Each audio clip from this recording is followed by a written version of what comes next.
Good afternoon, everyone. We're going to keep people another minute to let them log in, and then we'll get started.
Okay, my name is Daisy Linares, and I will be your organizer today. Thank you for joining us for this webinar. This webinar will be recorded and available for all attendees. You will receive a follow-up email within 1 business day with a link to the evaluation and the recording of this webinar.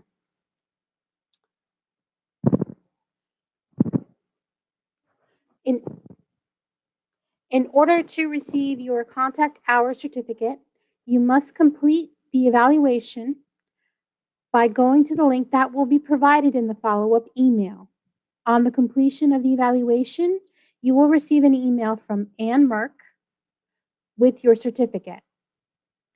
Please submit your questions and comments using the question panel, which can be found on the lower right-hand side.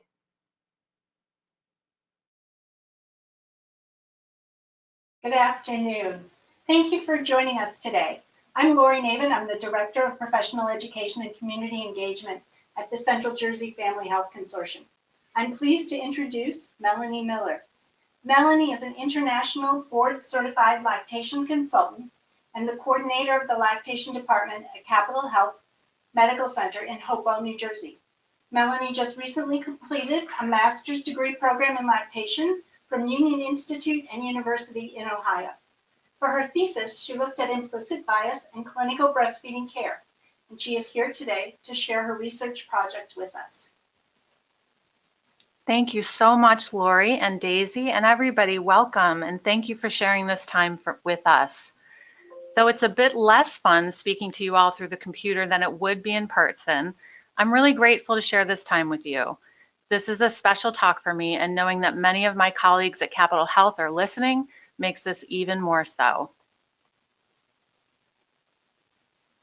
So I have no disclosures, no conflicts of interest to declare. And here are our objectives for our time today. Describe implicit bias in a healthcare-related context. Discuss how implicit bias among clinicians is a potential barrier to breastfeeding within African American communities and other communities targeted by systems of oppression. And I'm specifically talking today about African American families, as they were the primary focus of my research. I'd like to start with some questions, and in lieu of being together and asking you to raise your hands, please feel free to type right into the chat box. Who is here today with us? I'm guessing there's a handful of RNs, maybe some IBCLCs. Are there any physicians, midwives, doulas, anyone else that works in maternal child health, or anyone else in general? Who works in a hospital, a doctor's office, WIC, a nonprofit? Who among us today is a parent or a grandparent? Has anybody here breastfed a baby? I'm raising my own hand. Who has helped someone breastfeed? Who has struggled to breastfeed or struggled to help someone breastfeed? Who has read any of the fascinating and scintillating breastfeeding research? I have. Who has read an op-ed page, maybe even as recently as this weekend in the New York Times? Who among us has a mother-in-law? Who has a well-meaning friend?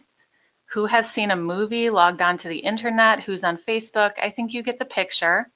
Breastfeeding is a topic uniquely examined in the public sphere. There is a ton of public discourse around it. In fact, we and our patients are surrounded by breastfeeding narratives, some of which are the very cause of the barriers to our work. To the very heart of this topic is the personal experience of breastfeeding. It can be very challenging to separate our personal experience from our work with mothers, babies, and families. Indeed, we bring our whole selves into the clinical space. And this is the overarching theme of this talk today.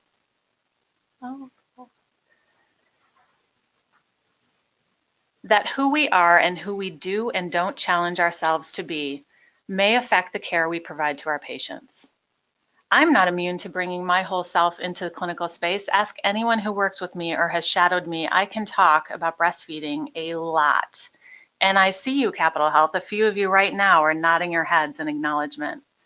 I like to think it's my passion for this work and my true sense of the privilege it is to be in a new family space.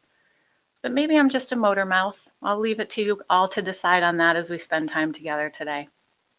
At any rate, as I invite you to acknowledge your whole selves today, I will be doing the same. So that said, here's a snapshot of the personal experience I carry around with me. If you can see my daughter in the left there giving us what appears to be a not so wholesome gesture inside her sling, which really I think we all were feeling that way around that time. And this is me nursing our daughter Frances when she was young, and then Frances carrying around her baby who she also liked to nurse. And then at the end, that's my daughter a couple years ago doing her most favorite activity, which is skin to skin with one of her cousins. So these are the stories that I walk around with all day, just like you have yours. Okay, before we get into it, I want to share with you the background of this talk and research. Who am I? Who am I in the context of this topic? Why listen to me speak about it? As a clinical breastfeeding care provider, an advocate for normative infant feeding, and a former graduate student of lactation, I am deeply invested in developing a meaningful and comprehensive understanding of barriers to breastfeeding. The research study I will describe in this talk reflects my own ongoing effort to contend with my implicit bias. I am speaking to you today as an active participant. And this silly picture is me writing a paper for grad school on our very first spring break trip as a family while everybody else was snorkeling. Needless to say, that paper may have not been my best effort. Perspective. This talk and this study comes from a breastfeeding care provider's perspective, but it is applicable to all of us providing maternal child health care. Feel free to place yourself right in the middle of this topic, no matter your role in patient care.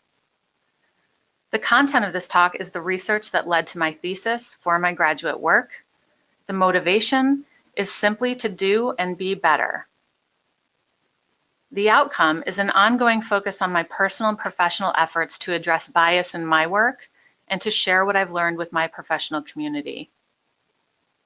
And the overarching context for this talk is the acknowledgement that there are systems of inequality that disproportionately affect people of color.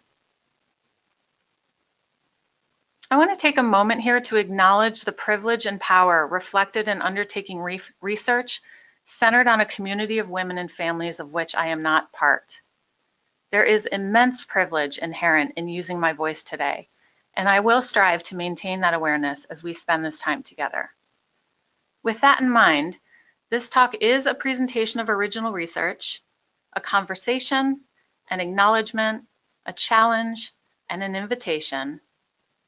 But this talk is not a full research picture, an assumption, an accusation, an effort to claim a voice, or enough. This is a short talk for a topic of a lifetime, indeed generations of lifetimes. I am not an expert, but a committed student of this topic, and I'm grateful to have the opportunity to present myself here today. This, of course, is an image of Sisyphus. In Greek mythology, Sisyphus was punished for a crime he committed with a sentence of rolling a boulder up a hill, only to see it roll back down time and time again. Who among us can relate to this? I know that for me, some days can feel a lot like this, almost Sisyphean, when the challenges that present themselves keep on presenting themselves, and when I need to muster the energy to keep moving forward. Working with patients and clients and peers who are vulnerable requires a lot of us. As breastfeeding advocates, this is our collective boulder. Consider what we push up the hill. A few things in this boulder: myths, perception of us as lactation consultants or practitioners in general, hospital policies, language barriers, negative breastfeeding experiences, our own and our patients, reimbursement, equity, social media, and the list goes on. What am I missing here? And what would you add?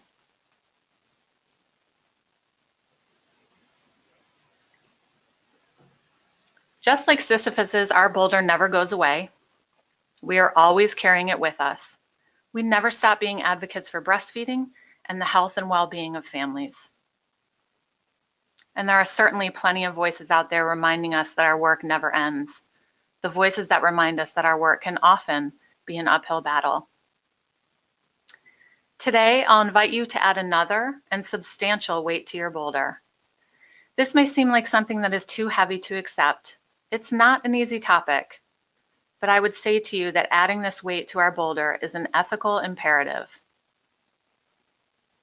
So as we tackle this subject together today, we'll start by reminding ourselves to breathe, which I think I need to do right now too.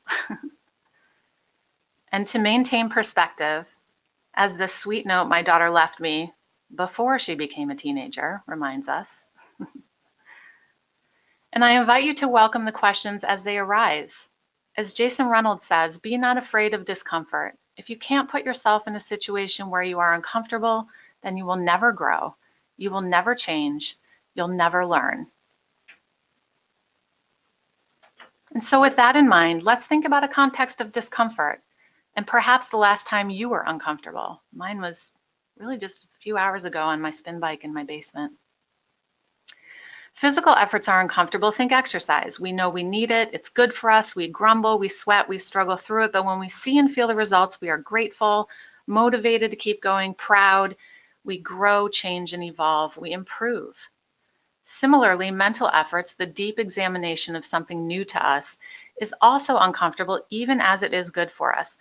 Think what it takes to seek a new certification, apply for a bigger position, incorporate new evidence into practice, or have a difficult conversation with someone on your staff. This mental work is also essential to our personal and professional growth. I'd suggest that examining something in ourselves that has perhaps gone unexamined takes guts and motivation and perseverance. When that mental examination involves learning something potentially difficult about ourselves, it can get pretty uncomfortable.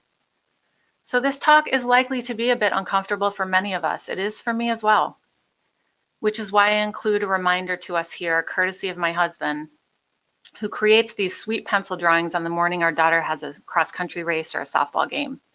Here he reminds her to be tough. And if you can see it, I know it's not the best image, he draws her dangling from the B, climbing on the E, jumping over to the U, and theoretically anyway, finishing strong. We can do this together today, even if we dangle a bit. All right, let's get into it. We'll start by defining some terms. The Perception Institute defines explicit bias as the attitudes and beliefs we have about a person or a group on a conscious level. Expressions of explicit bias, discrimination and hate speech, for example, occur as the result of deliberate thought, and these are the things that you hear people say out loud.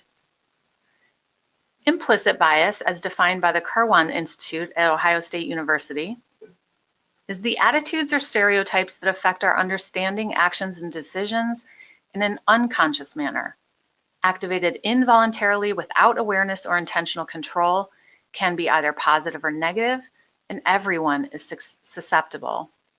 So why do we have these biases?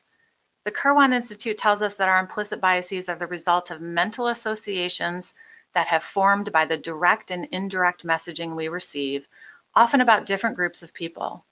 When we are constantly exposed to certain identity groups being paired with certain characteristics, we can begin to automatically and unconsciously associate the identity with the characteristics, whether or not that association aligns with reality. So implicit bias is outside of conscious awareness. It does not necessarily align with our openly held beliefs or even reflect stances we would explicitly endorse. It can undermine our true intentions. It affects everyone, is an inherent part of the human condition, does not make someone a bad person, and can be changed. How do we know people have implicit bias and how is it measured? Well, in the 90s, the Harvard social scientists Greenwald and Banaji collaborated to create the implicit association test, or the IAT, to measure bias. The IAT is a device for exploring unconscious roots of thinking and feeling.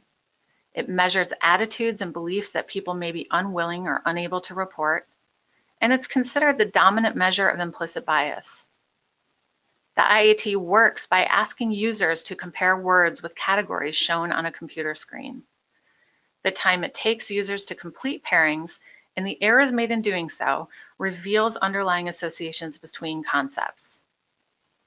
The range of resulting bias is expressed in strong, moderate, slight, and little to no preference. So for example, results may say a person shows strong or a slight preference for one concept over another. This is what the original IAT looks like. It compares preference for flowers and insects. Categories are listed in the upper corners of the screen. The concept or evaluation, in this case bedbug and cheer, appear in the center of the screen. So with fingers on the E and I keys of the keyboard, the user strikes the key corresponding with the correct association for the concept that appears. In this example, on the left, I would strike the E key with my left hand to indicate bedbugs or insects, and on the following screen on the right, I would strike the I key to indicate that cheer is a pleasant concept. I'm sure you won't be surprised to hear that most people who take the original flower and insect IAT show a strong preference for flowers over insects. The race IAT would have an image of an African American or white American in the center and descriptive words in the corners of the boxes. Here's what we know about implicit bias in the general population according to the implicit association test. Approximately 75% of Americans display implicit or automatic preference for white relative to black. The majority of people all over the world also have some level of implicit anti-black bias. And though the sheer weight of scientific evidence demands the conclusion that hidden bias and its effects are fully believable, most of us find it unbelievable that our behavior can be guided by mental content of which we are unaware. Here's what the literature on implicit bias in healthcare specifically tells us. The consensus of 3 recent literature reviews is that implicit bias exists among healthcare providers, that bias is pervasive across disciplines, levels of experience, and levels of training. Healthcare professionals exhibit the same levels of bias as the general population. The bias is specific. Healthcare professionals are more likely to associate Black Americans with negative words than white Americans. The literature also shows that bias perpetuates healthcare-related disparities. Ethnic and racial differences in care have been observed even after educational, economic, and access differences were considered. Bias affects clinical judgment and behavior. Controlled studies have shown treatment recommendations for hypothetical African American patients differed significantly from those made for white patients despite identical symptoms. This is a particularly powerful conclusion from the literature. The effect of implicit stereotyping is associated with lower levels of patient-centered dialogue and lower patient ratings of trust and confidence in the clinician. Think about that statement within your own clinical context. The effect of implicit stereotyping is associated with lower levels of patient-centered dialogue and lowered patient ratings of trust and confidence in the clinician. The consensus that our patient interactions and relationships are the most frequently associated healthcare outcomes with implicit bias, and that African Americans are most affected by this, could have powerful consequences for breastfeeding. The breastfeeding support process is inherently relationship-based, an intimate collaboration that occurs within the uniquely vulnerable postpartum period, and as such, we may need to focus even more intently on relationship building. If the essence of the potential relationship with our patients is eroded by bias, it stands to reason that breastfeeding outcomes may suffer. And here's another interesting point. Though research shows women in the general population have lower levels of implicit racial and ethnic bias, data also reveals that women, regardless of ethnicity, are more likely to experience biased care. This is a compelling comparison, especially as women are both the overwhelming recipients of and providers of breastfeeding support. So these images represent our practice space. Consider how lower levels of trust and confidence in us could affect this unique environment. And with that, I think we should lighten it up for a minute. I love this, Narcissus.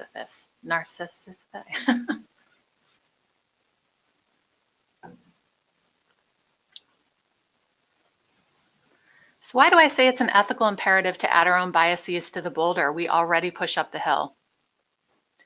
The short answer is that people's health, well-being, and very lives depend on us thinking about it, talking about it, and figuring it out.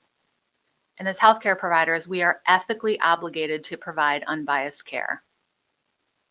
As this slide shows, nationally, Black women have the highest maternal mortality rates of all ethnic groups, 40 deaths per 100,000 live births. In New Jersey, the data is also stark. According to the New Jersey Department of Health, New Jersey ranks 35th of 50 states in pregnancy-related deaths. Of those maternal deaths in New Jersey from 2009 to 2013, 46% were Black women. The DOH also notes that significant disparities in maternal mortality persist throughout the state, such that Black women experience a pregnancy-related maternal mortality rate of more than 5 times that of their white counterparts.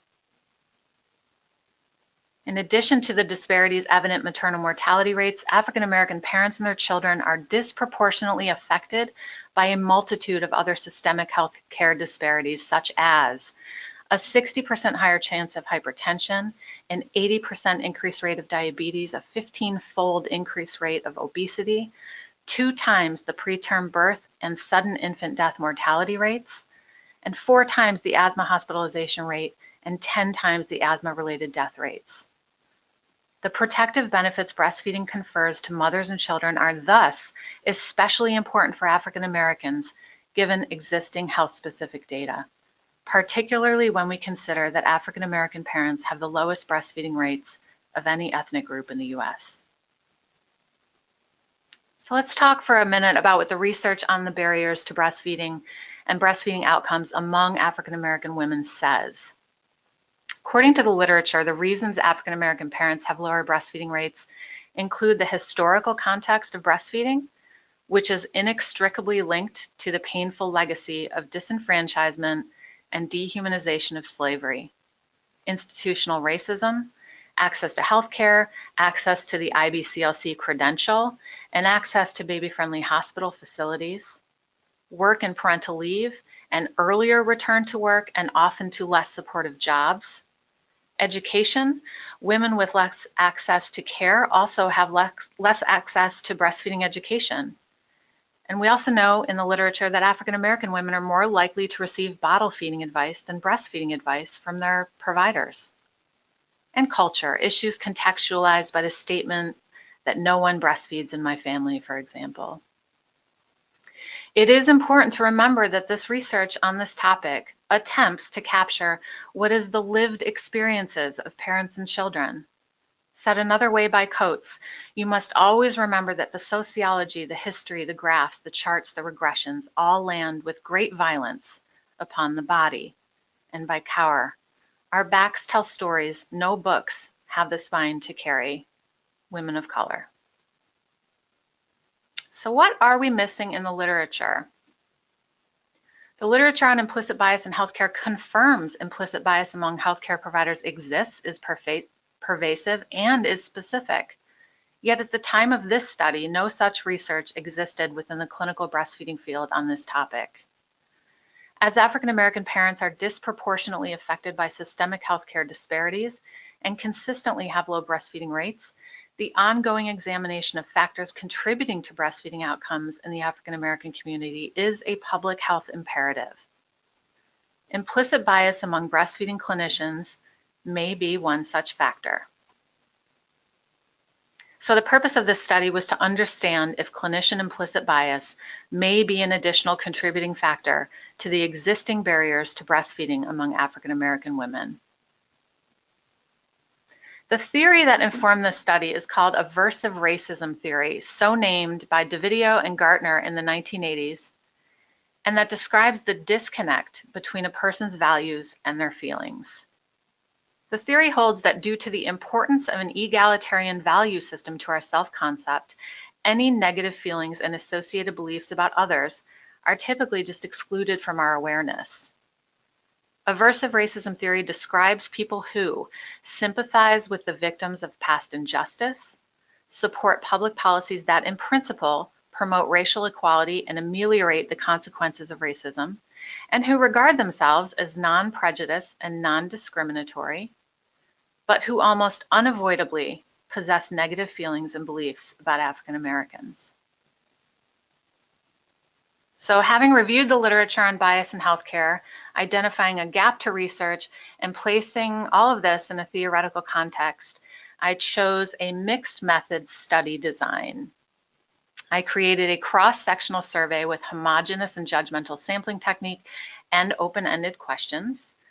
The sample were IBCLCs working in any type of work setting, providing lactation support within New Jersey, New York, and Pennsylvania. I used Google Forms and the IAT as my instrumentation. I conducted a small pilot test with no incentives or follow-up communications for participants, and I kept the survey open for 9 days. And of course, there was the ethical focus, which was my own personal responsibility as a researcher who is also a member of this professional community. I sought and received institutional review board approval. I assured participants of their anonymity and the confidentiality, and I sought informed consent. These were the components of the survey. I emailed an invitation to participate that included an explanation of the purpose of the study, the content, assurances of confidentiality and anonymity, that all sections of the survey were optional, and contact information from me, the researcher. A demographics section asked for information about participant age, race and ethnicity, location, certifications, education, and work setting. A section of questions in Likert scale format aimed at measuring explicit bias. 3 questions about the diversity of the participant's workplace. A link to the implicit association test with a place to paste results, and finally, 2 qualitative open-ended questions. 175 IBCLCs were contacted by email, 28 responded, which is a response rate of 16%. And that's actually not too bad for healthcare-related surveys. The average good response is right around 10%. So I felt that this was a good response rate. 85.2% of the sample identified as white. The average age was 51.5 with a range of 25 to 69. The median year of initial certification was 2006. Most participants worked in multiple settings, with hospital and private practice being mentioned most often. 60% had bachelor's degrees, with a third having a master's degree. 44% were RN IBCLCs. And participant location was almost evenly split between the 3 states, with New Jersey IBCLCs responding most often. The majority of participants, 63%, reported working in an area where African Americans live and work. 85% had African American coworkers, and nearly half reported working directly with African American clients every day. Participants were asked to indicate their preference for light and dark-skinned people as a measure of explicit or conscious bias. In the center of the image here, you can see that 89% of the sample indicated feelings of neutrality, saying, "I am neutral," when asked about their preference for light and dark-skinned people. All 28 participants took the IAT, the tool to measure implicit or unconscious bias, and all 28 recorded their results. 64% of respondents had some level of automatic preference for European children compared to African American children. And 43% of the sample showed moderate automatic preference for European children compared to African American children. And again, the range measured here was strong, moderate, slight, and little to no preference. The results revealed a disconnect between participant explicit and implicit biases. 89% felt they were neutral, yet the results for 64% of participants revealed an automatic preference for white Americans over Black Americans. So participants were then asked to respond to their IAT results. More than a third expressed dissatisfaction, saying things like, "It's rather ridiculous, I don't feel a preference to either race of children," and "Rotten, I don't feel that I have any such preference. Hopefully this data helps you with your study. Not sure how it helped me." Others expressed comfort with their results. "I feel they fit how I feel," while others were surprised or confused. "I don't have a conscious preference. The results were surprising."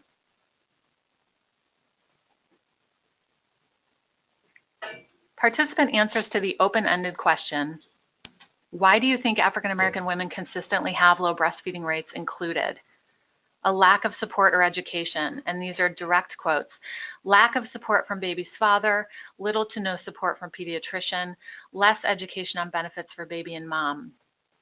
Quotes on culture, where bottle feeding is the expectation of the male-dominated culture. Deep-rooted family traditions of using formula where the baby turned out fine. And it takes generations before a large group of people can turn around an internal statement that says, "Privileged folks give formula and colored can't afford that, so they nurse." The quotes around systemic barriers included systemic racism, particularly in the healthcare system, support in the workplace, access to affordable and accurate lactation support, and less support due to perceived stereotypes by the white majority IBCLCs. When asked what can be done to improve breastfeeding outcomes among African American women, study participants suggested a focus on equity, more IBCLCs of color, more African American women in leadership roles, education and support, educating about the benefits in high school, normalizing breastfeeding earlier, improve education among the whole family, i.e. grandmoms and father of the baby, and peer counselors.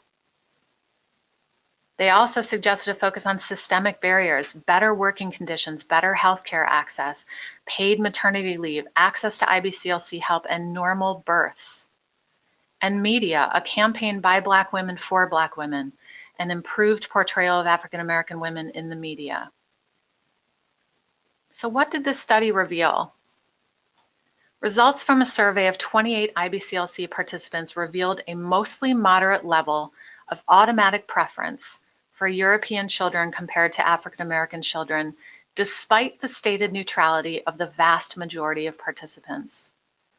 This data coincides with that of existing studies on implicit bias among other types of healthcare providers. In other words, in terms of the presence of implicit bias, breastfeeding care providers are just like other healthcare providers. This study also revealed that, along with the disconnect between explicitly held beliefs and measures of implicit bias, study participants have an awareness of disparities and barriers.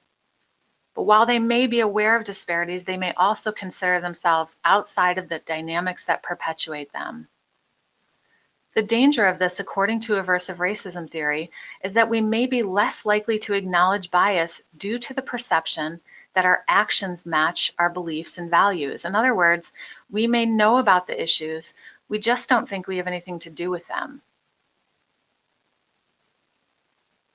The strengths of this study include addressing a gap in the existing literature and hopefully increasing awareness around this issue.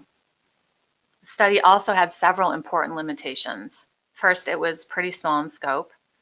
Second, those contacted were sampled from a listing of members of a dues-charging professional organization that may not be accessible to everyone. Thus, this sample cannot be generalized to the larger population.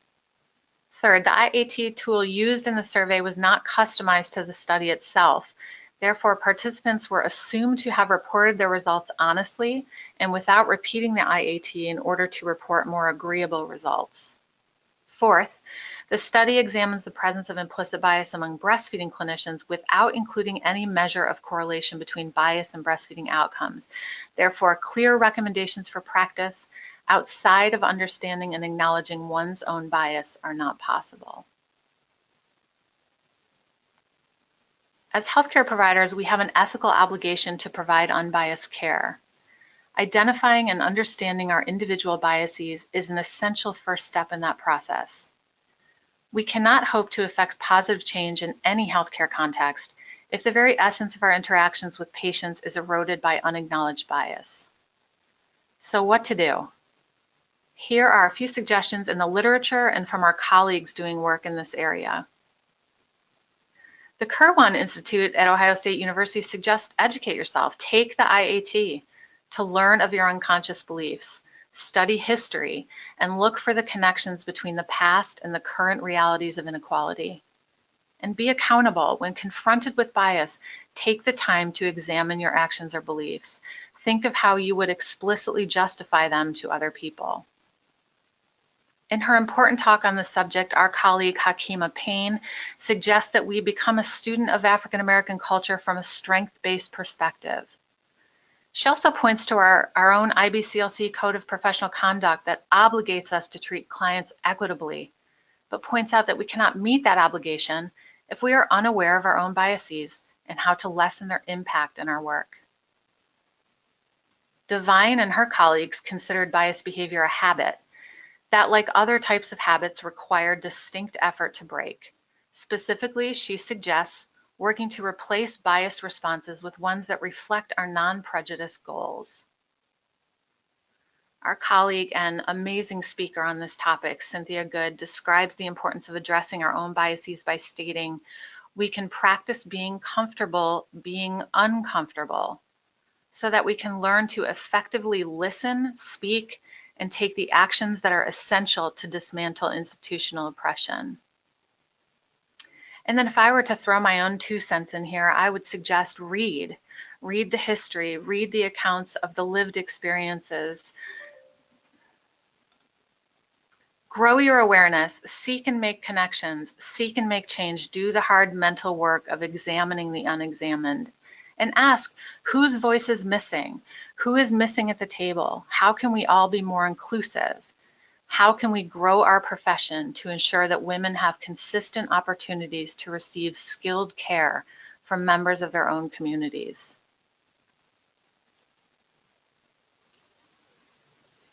So in terms of practice, let's consider some questions that may directly affect how we practice.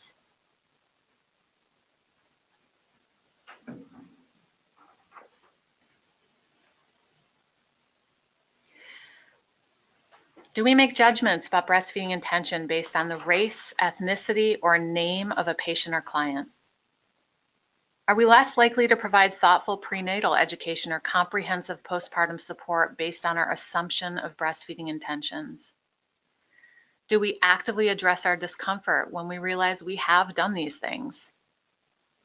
On an institutional level, do we question policies that seem to profile certain parents but not others? As a profession overwhelmingly comprised of white clinicians, do we recognize the position of unearned power most of us carry into the clinical space? Do we honor and guard the inherent vulnerability of all patients or clients? Do we believe our patients or clients are strong, motivated, and curious, or do we assume they are uneducated, indifferent, or unwilling? As clinicians, how do we speak with one another about these issues? Do we confront bias when we see or hear it from others? This is one of my favorite cartoons. Each clinical interaction holds within it the historical context and complexities of both participants. Our interactions with one another are inevitably much more than a straightforward clinical exchange. Intentionally or not, we bring our whole selves into our clinical act. The parents with whom we work deserve practitioners willing to acknowledge their whole selves and the content of their contribution, both positively and negatively, to the essential exchange between them. There are structural and systematic frameworks within which we coexist, most that benefit some at the expense of others. In her book of poetry called Mercy, Lucille Clifton elicits this coexistence and reminds us of our responsibility for one another. She writes, "It is not a metaphor. You are your sister." While we are inherently connected, our experiences are not equal. To that end, it is our collective responsibility to acknowledge and confront the oppression inherent in the status quo, even at the risk of our own discomfort, and to contribute to its upending. It's understandable that we may not enthusiastically pursue an examination of how our own bias, unconscious or otherwise, may affect the families with whom we work and genuinely want to support. It is painful and difficult work. As a cohort, however, it seems unlikely that we would exhibit reticence to acknowledging, understanding, and confronting our individual and collective implicit biases. And that's because the nature of breastfeeding support is uniquely intimate, taking place in the space of postpartum vulnerability and within a context of emotion, expectation, and exhaustion, and often without adequate support or resources. We all have chosen work that requires immense compassion and thoughtfulness. We are accustomed to thinking contextually and with a necessary focus on flexibility as the needs and desires of breastfeeding parents evolve throughout the hours, days, and weeks of their infant feeding experiences. We are providers whose work is deeply connective and fundamentally about contributing to a healthy start for parents and their children. We are also, therefore, counselors, confidence builders, and confidants. At the root of it all, we are highly skilled clinicians. In other words, we're not a group that shies away from hard work. Tackling the issue of implicit bias, therefore, seems like a challenge our community would embrace, particularly with an awareness of the stakes of not doing so. I believe that we are a group of professionals that can withstand and in fact welcome the additional weight and responsibility of thinking about how implicit bias may affect our work and those with whom we work. I imagine our professional cohort seeking out this challenge and facing it with a collective resilience that is the very essence of our work. Just like these treadmill Sisyphusi, we can push the boulder up the hill, gain muscle and perspective, and do it side by side, even on the days the hill seems insurmountable and the effort futile. So here's some non-traditional disclosures like the financial one at the beginning. In the spirit of inviting you to think deeply about this topic, and perhaps even acknowledging something difficult in your own practice, here are some additional disclosures of my own so that you know you are not alone. I declare that I am a white cisgender woman with uncomplicated access to education, healthcare, transportation, and food, who has and continues to benefit from systems of privilege that prioritize my status and well-being over others. I declare that I have implicit bias. I declare that I participate in and perpetuate systems of discrimination simply by being me. I declare an awareness, but not yet the conscious relinquishment of my unearned power. And I declare my active and deep commitment to understanding my positionality, my inherent implicit bias, and my personal and professional responsibility to name, acknowledge, and confront it. There's a ton of references for this talk, and I've also included my own reading and listening list that is always evolving. I'm sure that you will have access to these if you would like them. And before we start talking about questions, I just want to share something with you all that we used to tell our daughter, who is now 13 and, God help me, about to go to high school next year. When she was young and learning how to touch people and animals and other small things gently, we used to say to her, "We use our hands to show love." When I think of that today, I think of all of us using our own hands every day to show our love and passion and commitment to the families with whom we work. I honor each of you and the work that you do. May we continue to challenge each other to keep growing together and learning from one another. And may we always use our hands and words and skills to show love. Thank you so much, everybody, for sharing this time with me today.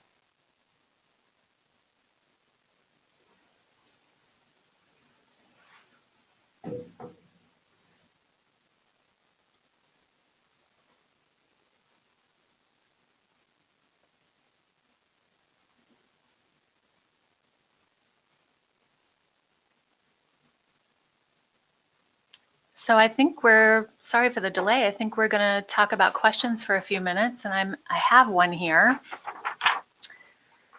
Total of preferences was more than 100%. Oh, right. Because so the question is, can you explain the 64%? And I'll try to get back to that slide.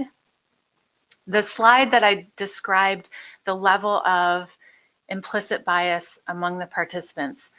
64%, what that slide should have indicated was 64% showed an automatic bias. And of that 64%, 43% had a moderate, so on the higher end of bias. So hopefully that's a helpful explanation.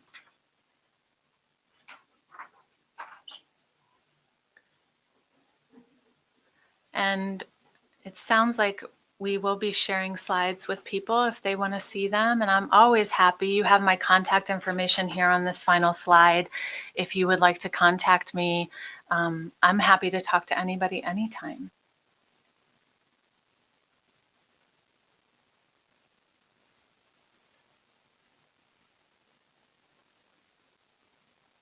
Do we have any other questions?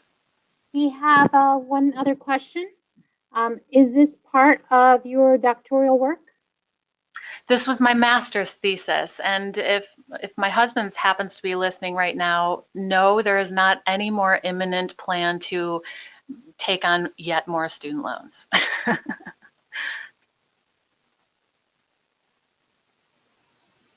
Anybody else? The next question is, will you be publishing your data?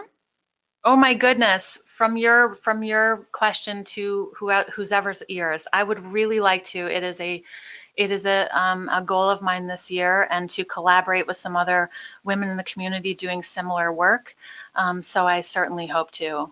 It is on my long list of things to do.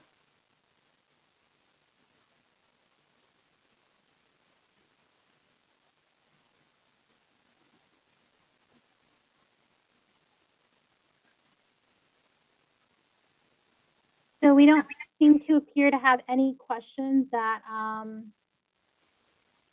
wait.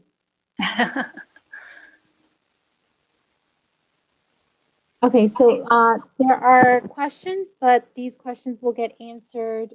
Oh, do you feel that the bias goes against all races? Certainly. I mean, this research focused on one particular community, but I think that we can all certainly relate to the idea that all marginalized communities and communities of color are experiencing the effects of unacknowledged bias, and also just right out there in our faces explicit bias as well. Okay, the next question. Do you have any data on the stats of races of IBCLCs in the tri-state area? Oh, that's a great, do you mean, I'll try to answer what I think your question is. If you mean what is the racial makeup, the racial and ethnic makeup of IBCLCs in our area, I don't specifically. I'll tell you though that the latest numbers of the racial and ethnic makeup of all IBCLCs is overwhelmingly white. Something like 87% if not higher. And I think there is a concerted effort, or at least I hope there is, and I certainly hope to contribute to it within the field to grow the field and seek much more equity with respect to that. Any data on transgender or LGBTQ couples?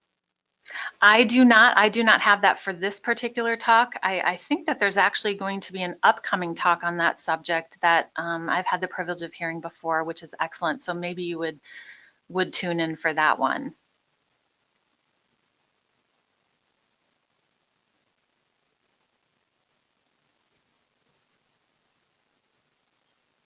Okay, so I don't see any questions, more questions for you.